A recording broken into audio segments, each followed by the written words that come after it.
Theatre ಅಲ್ಲೇ ನೋಡಬೇಕು ಅಂತ ಡಿಸೈಡ್ ಮಾಡಿರುವಂತಹ ಒಂದು ಚಿತ್ರ ಯಾವುದು ಅಂತಂದ್ರೆ ಪೆಪ್ಪೆ. ಒಂದರಿಂದ ಒಂದಕ್ಕೆ ತುಂಬಾ ಡಿಫ್ರೆಂಟ್ ಇದೆ. ಒಂದು ಒರಿಜಿನಲ್ ಕಂಟೆಂಟ್. ನಿಜವಾಗ್ಲೂ ಈ ಸಿನಿಮಾ ಮೇಲೆ ಕನ್ನಡಿಗರು ನಂಬಿಕೆ ಇಡಬಹುದು. ಶ್ರೀಲೇಶ್ ನಾಯರ್ ಅವರು ನಿರ್ದೇಶನ ಮಾಡಿದ್ದಾರೆ ಈ ಸಿನಿಮಾನ. ಮಾಸ್ ಲುಕ್ ಅಲ್ಲಿ ರಗಡ್ ಪಾತ್ರದಲ್ಲಿ ಕಾಣಿಸ್ಕೊತಾ ಇದ್ದಾರೆ. ಏನೋ ಒಂದು ಸೆಕ್ಸ್ ಸೀನ್ ಬರುತ್ತೆ. ತನ್ನ ಜನರನ್ನ ಕಾಪಾಡ್ಕೊಳ್ಳೋದಕ್ಕೆ ರಕ್ತಪಾತ ಮಾಡೋದಕ್ಕೂ ಕೂಡ ಪೆಪೆ ಎದ್ದು ನಿಲ್ತಾನೆ. ನಮಸ್ಕಾರ ಸ್ನೇಹಿತರೆ, ನ್ಯಾಷನಲ್ ಟಿವಿಯ ಸಿನಿಮಾ ರಿವ್ಯೂ ಸೆಗ್ಮೆಂಟ್ಗೆ ಸ್ವಾಗತ. ನಾನು ಸುಜಯ್ ರಾಜ್. ಸ್ನೇಹಿತರೆ, ನಿಮಗೆ ಯಾವುದಾದ್ರೂ ಒಂದು ಸಿನಿಮಾದ ಟ್ರೈಲರು ಅಥವಾ ಟೀಸರು ಅಥವಾ ಗ್ಲಿಮ್ಸ್ ನೋಡಿದಾಗ ಯಾವ ಒಂದು ಅಂಶ ನಿಮಗೆ ಆ ಸಿನಿಮಾನ ಥಿಯೇಟ್ರಲ್ಲೇ ನೋಡಬೇಕು ಅನ್ಸೋ ಥರ ಮಾಡುತ್ತೆ? ನೀವು ನನ್ನನ್ನು ಕೇಳೋದಾದ್ರೆ, ನನಗೆ ಆ ಟ್ರೈಲರಲ್ಲಿ ಏನಾದರೂ ಸ್ವಲ್ಪ ನೋವೆಲ್ಟಿ ಕಾಣಲೇಬೇಕಂದ್ರೆ ನಾನು ಇಲ್ಲಿ ತನಕ ನೋಡದೇ ಇರುವಂತಹ ಒಂದು ಹೊಸತನ ಆ ಟ್ರೈಲರಲ್ಲಿ ಇರಲೇಬೇಕು. ಆಗ ಮಾತ್ರ ನಾನು ಆ ಸಿನಿಮಾನ ಥಿಯೇಟ್ರಲ್ಲಿ ನೋಡೋದಕ್ಕೆ ಡಿಸೈಡ್ ಮಾಡ್ತೀನಿ.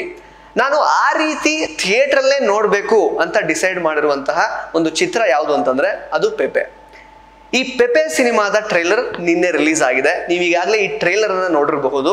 ನಾನು ಈ ಟ್ರೈಲರ್ ರಿವ್ಯೂ ಮಾಡೋದಕ್ಕೂ ಮೊದಲು ಇನ್ನೊಂದು ವಿಷಯ ಹೇಳಕ್ ಇಷ್ಟಪಡ್ತೀನಿ. ದೊಡ್ಡ ಮನೆಯಿಂದ ಬಂದಿರುವಂತಹ ಅಥವಾ ಲಾಂಚ್ ಆಗಿರುವಂತಹ ಎಲ್ಲಾ ಹೀರೋಗಳ ಮೊದಲನೇ ಸಿನಿಮಾದಲ್ಲಿ ಒಂದು ಕನ್ವೆನ್ಷನಲ್ ಸ್ಟೋರಿ ಲೈನ್ ಇರುತ್ತೆ.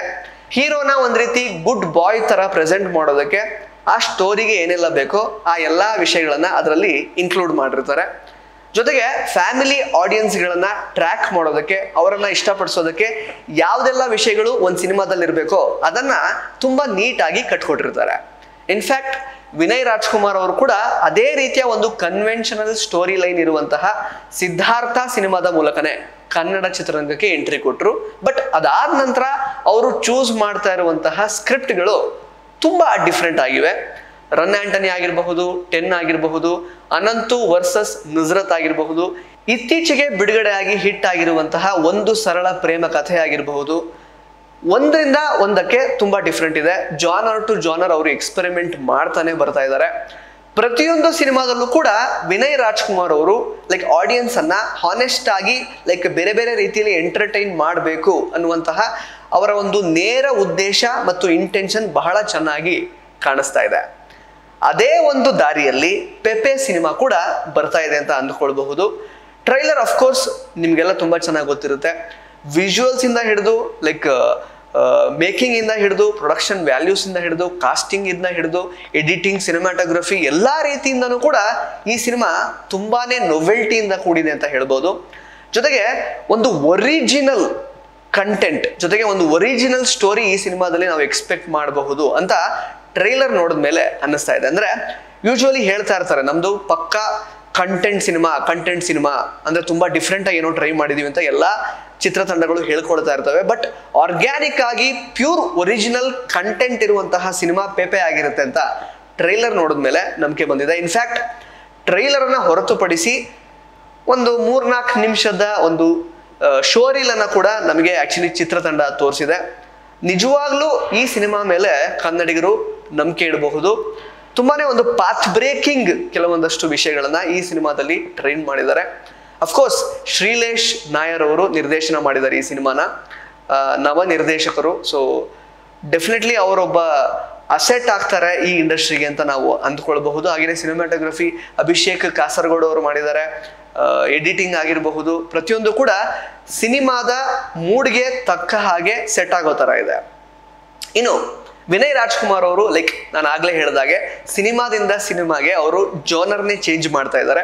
ಈ ಸಿನಿಮಾದಲ್ಲಿ ಪಕ್ಕಾ ಒಂದು ಮಾಸ್ ಲುಕ್ ಅಲ್ಲಿ ರಗಡ್ ಪಾತ್ರದಲ್ಲಿ ಕಾಣಿಸ್ಕೊತಾ ಇದ್ದಾರೆ. ಸೊ ಮಾಸ್ ಲುಕ್ ಕೂಡ ಅಂದ್ರೆ ಒಂದು ಮಾಸಿ ಅಪ್ರೋಚ್ ಕೂಡ ತನಗೆ ತುಂಬಾ ಚೆನ್ನಾಗಿ ಸೂಟ್ ಆಗುತ್ತೆ ಅನ್ನೋ ರೀತಿಯಲ್ಲೇ ಅವರು ತಮ್ಮನ್ನ ತಾವು ಟ್ರೈಲರ್ ಅಲ್ಲಿ ಪ್ರೆಸೆಂಟ್ ಮಾಡ್ಕೊಂಡಿದ್ದಾರೆ. ತುಂಬಾ ಚೆನ್ನಾಗಿ ಮಾಸ್ ಹೀರೋ ಆಗಿ ಕನ್ವಿನ್ಸ್ ಮಾಡ್ತಾ ಇದ್ದಾರೆ. ಹಾಗೇನೆ ನೀವು ಟ್ರೈಲರ್ ಅಲ್ಲಿ ನೋಡಿರೋ ಹಾಗೆ ಕೆಲವೊಂದಷ್ಟು ಕ್ಯಾರೆಕ್ಟರ್ಗಳು ಬರ್ತಾ ಹೋಗುತ್ತೆ. ಅಂದ್ರೆ ಫಸ್ಟ್ ಏನೋ ಒಂದು ಸೆಕ್ಸ್ ಸೀನ್ ಬರುತ್ತೆ. ಅದರಲ್ಲಿ ಪಾತ್ರ ಮಾಡಿರುವಂತಹ ಒಬ್ಬ ಆರ್ಟಿಸ್ಟ್ ಆಗಿರಬಹುದು, ಜೊತೆಗೆ ಹೀರೋಯಿನ್ ಕಾಜಲ್ ಕುಂದರ್ ಆಗಿರಬಹುದು. ಪ್ರತಿಯೊಬ್ಬರು ಕೂಡ ಥಿಯೇಟರ್ ಬ್ಯಾಕ್ಗ್ರೌಂಡ್ ಇಂದ ಬಂದಂತವರು. ಸೊ ಹಾಗಾಗಿ ಈ ಸಿನಿಮಾದಲ್ಲಿ ಬರುವಂತಹ ಪರ್ಫಾರ್ಮೆನ್ಸಸ್ ಗಳನ್ನ ಕೂಡ ನಾವು ಬಹಳ ಕಾಲ ಜ್ಞಾಪಕ ಇಟ್ಕೊಳ್ಬಹುದು ಅನ್ನುವಂತಹ ಸೂಚನೆ ಅಂತೂ ಈ ಸಿನಿಮಾದ ಟ್ರೈಲರ್ ನೋಡಿದ್ಮೇಲೆ ಸಿಕ್ಕಿದೆ. ಜೊತೆಗೆ ನಾನು ಆಗಲೇ ಹೇಳಿದಾಗೆ ಕೆಲವೊಂದಷ್ಟು ಹೊಸ ವಿಷಯಗಳು, ಈಗ ಫಸ್ಟ್ ಬರುವಂತಹ ಸೆಕ್ಸ್ ಸೀನ್ ಆ ಥರದೊಂದು ವಿಷಯ ಆಗಿರ್ಬೋದು. ನಾನಂತೂ ಒಂದು ಕನ್ನಡ ಟ್ರೈಲರಲ್ಲಿ ಇತ್ತೀಚಿನ ವರ್ಷಗಳಲ್ಲಿ ನಾನಂತೂ ಆ ಥರದೊಂದು ವಿಷಯ ನೋಡಿಲ್ಲ. ಅಂದರೆ ಅದು ಒಂದೇ ನೋವೆಲ್ಟಿ ಅಂತಲ್ಲ, ಇನ್ಫ್ಯಾಕ್ಟ್ ದ ಕಲರ್ ಪ್ಯಾಲೆಟ್ ಆಗಿರಬಹುದು, ತೋರಿಸಿರೋ ರೀತಿ ಆಗಿರ್ಬೋದು, ಈ ಸಿನಿಮಾದ ಒಂದು ಕಾಂಟೆಕ್ಸ್ಟ್ ಆಗಿರಬಹುದು, ಇದೆಲ್ಲವೂ ಕೂಡ ಬಹಳ ವಿಭಿನ್ನವಾಗಿದೆ. ಜೊತೆಗೆ ಮಯೂರ್ ಪಟೇಲ್ ಅವ್ರಿಗೆ ಬಹುಶಃ ಈ ಸಿನಿಮಾ ಮೂಲಕ ಆದರೂ ಒಂದೊಳ್ಳೆ ಗಟ್ಟಿ ಪಾತ್ರ ಸಿಕ್ಕಿರುತ್ತೆ ಅನ್ನುವಂತಹ ನಂಬಿಕೆಯನ್ನ ಟ್ರೈಲರ್ ಹುಟ್ಟಾಕಿದೆ. ಇನ್ನೊಂದು ವಿಷಯನ ಟ್ರೈಲರಲ್ಲಿ ಟಚ್ ಮಾಡಿದ್ರು, ಅಂದ್ರೆ ತೊರೆ ಅಂತ ಸಾಕಷ್ಟು ಕಡೆ ಬರುತ್ತೆ. ಈ ತೊರೆ ಮೋಸ್ಟ್ಲಿ ಅಸ್ಮಿತೆ ಮತ್ತು ಸ್ವಾಭಿಮಾನದ ಸಂಕೇತ ಅಂತ ಮೋಸ್ಟ್ಲಿ ಈ ಸಿನಿಮಾದಲ್ಲಿ ತೋರಿಸಿರ್ತಾರೆ ಅನ್ಸುತ್ತೆ. ಈ ತೊರೆಗೋಸ್ಕರನೇ ಸಾಕಷ್ಟು ಜನ ಅಂದ್ರೆ ಟ್ರೈ ಮಾಡ್ತಾ ಇದ್ದಾರೆ ಅದರ ಆಧಿಪತ್ಯವನ್ನ ಸಾಧಿಸಲಿಕ್ಕೆ. ಬಟ್ ವಾಮ ಮಾರ್ಗದಿಂದ ಈ ಒಂದು ತೊರೆಯನ್ನ ತನ್ನದಾಗಿಸಿಕೊಳ್ಳಿಕ್ಕೆ ಸಾಕಷ್ಟು ಜನ ಏನು ವರ್ಕ್ ಮಾಡ್ತಿರ್ತಾರಲ್ಲ ಅವರನ್ನ ತಡೆಯೋದಕ್ಕೆ ಪೆಪೆ ಎದ್ದು ನಿಲ್ತಾನೆ. ತನ್ನ ಜನರನ್ನ ಕಾಪಾಡ್ಕೊಳ್ಳೋದಕ್ಕೆ, ರಕ್ತಪಾತ ಮಾಡೋದಕ್ಕೂ ಕೂಡ ಆತ ಸಜ್ಜಾಗ್ತಾನೆ. ಒಟ್ಟಿನಲ್ಲಿ ತನ್ನ ಅಸ್ಮಿತೆ ಮತ್ತು ಸ್ವಾಭಿಮಾನಕ್ಕೆ ಧಕ್ಕೆ ಬಂದ್ರೆ ಅದರ ವಿರುದ್ಧ ಹೋರಾಡೋದಕ್ಕೆ ಪೆಪೆ ಸಿದ್ಧವಾಗಿರ್ತಾನೆ ಅನ್ನುವಂತಹ ಒಂದು ಸ್ವಾಭಿಮಾನಿ ಕತೆ ಪೆಪೆ ಆಗಿರಬಹುದು ಅನ್ನುವಂತಹ ಒಂದು ಹಿಂಟ್ ಟ್ರೈಲರ್ ಅಲ್ಲಿ ಸಿಕ್ಕಿದೆ. ಸೊ ಇನ್ಫ್ಯಾಕ್ಟ್ ಸ್ಟಂಟ್ ಸೀಕ್ವೆನ್ಸಸ್ ಆಗಿರಬಹುದು ಅಥವಾ over all mood of the trailer ತುಂಬಾನೇ ಡಿಫ್ರೆಂಟ್ ಫೀಲಿಂಗ್ ಅನ್ನ ಕೊಡ್ತಾ ಇದೆ. ಈ ತರದ್ದು ಇಲ್ಲಿ ತನಕ ನಾವೆಲ್ಲೂ ಕನ್ನಡ ಸಿನಿಮಾಗಳಲ್ಲಿ ನೋಡ್ಲಿಲ್ವಲ್ಲ ಅನ್ನೋ ತರ ಒಂದು ಮೂಡ್ ಅನ್ನ ಸೆಟ್ ಮಾಡ್ತಾ ಇದೆ. ಸೊ ಆಗಸ್ಟ್ 30ನೇ ತಾರೀಕು ಈ ಸಿನಿಮಾ ರಿಲೀಸ್ ಆಗ್ತಾ ಇದೆ. Mass cinema with content enjoy ಮಾಡೋದಕ್ಕೆ ರೆಡಿ ಆಗಿರಿ. ಮತ್ತೆ ಭೇಟಿ ಆಗ್ತಾ ಇರೋಣ. ಧನ್ಯವಾದ.